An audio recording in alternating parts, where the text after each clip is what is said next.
தேவனுடைய பரிசுத்த நாமங்களுக்கு துதிகன மகிமை உண்டாவதாக.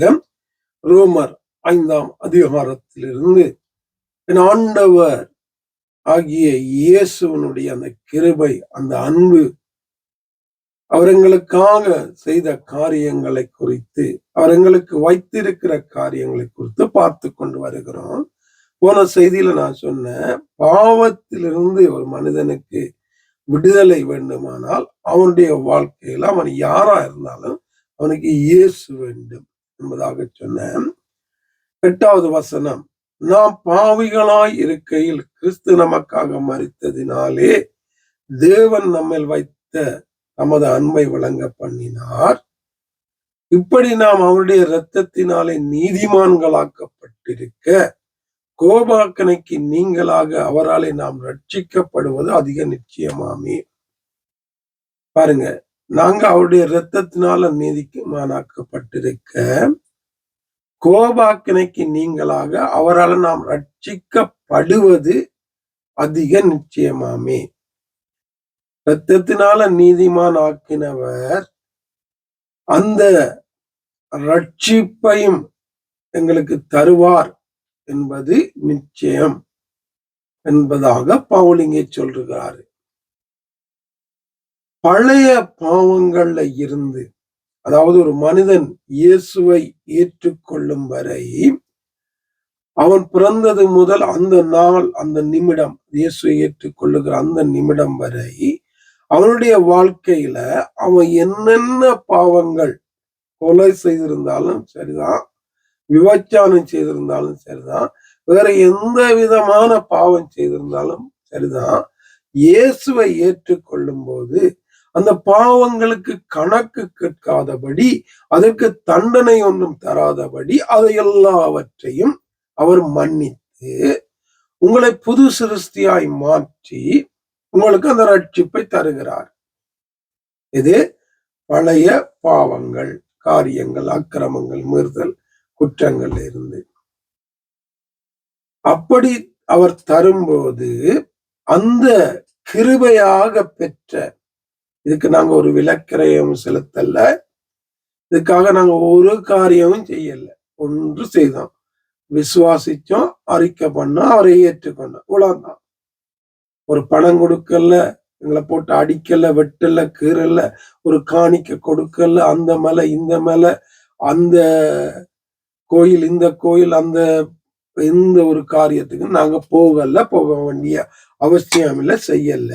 ஒன்றே ஒன்று ஏற்றுக்கொண்டோம், விசுவாசித்தோம். போது அவர் எங்களை மன்னித்து தன்னுடைய பிள்ளையாக மாற்றுகிறார், அந்த ரட்சிப்பை தருகிறார். அப்ப இந்த ரட்சிக்கப்பட்ட நாங்க,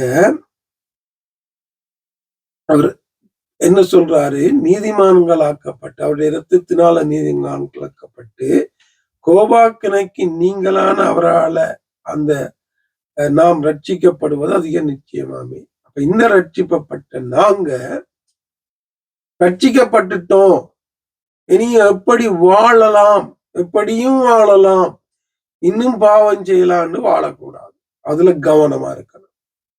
ரட்சிக்கப்படும்படிதான், படும் வரையும் தான்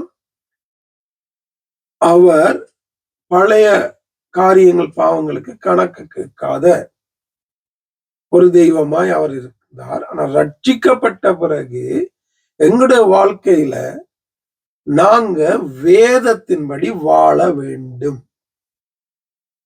அப்படி வாழுவதற்குத்தான் பரிசுத்த ஆவியானவரை தந்திருக்கிறாரு. அவர் எங்களை வழி நடத்துவாரு, வேதத்தை தந்திருக்கிறாரு, அது எங்களோடு பேசு நடத்தும், தேவன் எங்களோடு கூட இருக்கிறாரு. ரட்சிப்பை பெற்றுக்கொண்டு நாங்க அதுல அந்த ரட்சிப்புல நிலை நின்று வாழுவோமானா இருந்தாதான் அவர் சொல்ல ரட்சிக்கப்படுவது அதிக நிச்சயமாவே. எதிர்காலத்தை குறிச்சு பேசுகிறாரு. இப்படி நீதிமான்களாக்கப்பட்ட நாங்க கோபாக்கினையிலிருந்து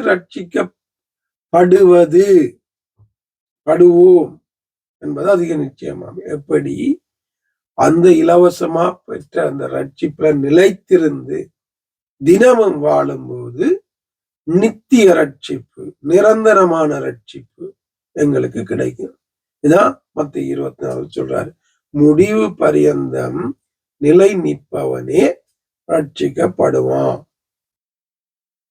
அப்ப நிலை நிக்கணும்னா வேதம் வேணும். வேதம் வேணும்னா அதுக்கு நேரம் கொடுக்கணும். அதை தேடணும், தியானிக்கணும். தியானிச்சு அதன்படி வாழத் தொடங்கணும். வார்த்தையின்படி வாழத் தொடங்கணும். கிரியை செய்ய தொடங்கணும். அப்ப அப்படி வாழ்றவங்களுக்கு நிச்சயமாய் இந்த ரட்சிப்பு கிடைக்கும். அதை விட்டுட்டு கிருபை இருக்கு, அது இருக்கு, இது இருக்குன்னு எங்களையும் மாத்தி, எங்கள்கிட்ட வருகிறவங்களையும் மாத்தி காரியங்கள் போதனைகள் செய்வோம்னா நாங்களும் கைவிடப்பட்டு போயிடுவோம். வருகிறவர்களையும் நரகத்துக்கு அனுப்புகிற ஒரு ஊழியம் வாழ்க்கை நாங்க செய்திருவோம். கவனமா இருக்கும். ரட்சிக்கப்பட்டோமா, ரட்சிப்புல நிலைத்திருப்பதற்கு ஜனங்களுக்கு போதியுங்க. நிலைத்திருப்பதற்கு போதியுங்க. அது பரிபூர்ணப்படுவதற்கு போதியுங்க. அதில் முடிவு வரையும் நிலைத்து நிற்பதற்கு போதியுங்க. இதுதான் ஒரு ஊழியக்காரனுக்கு அழகு, ஒழுங்கு, வேத முறை. ஆவியானவர் தொடர்ந்து உங்களை நடத்துவாராக. ஆமென்.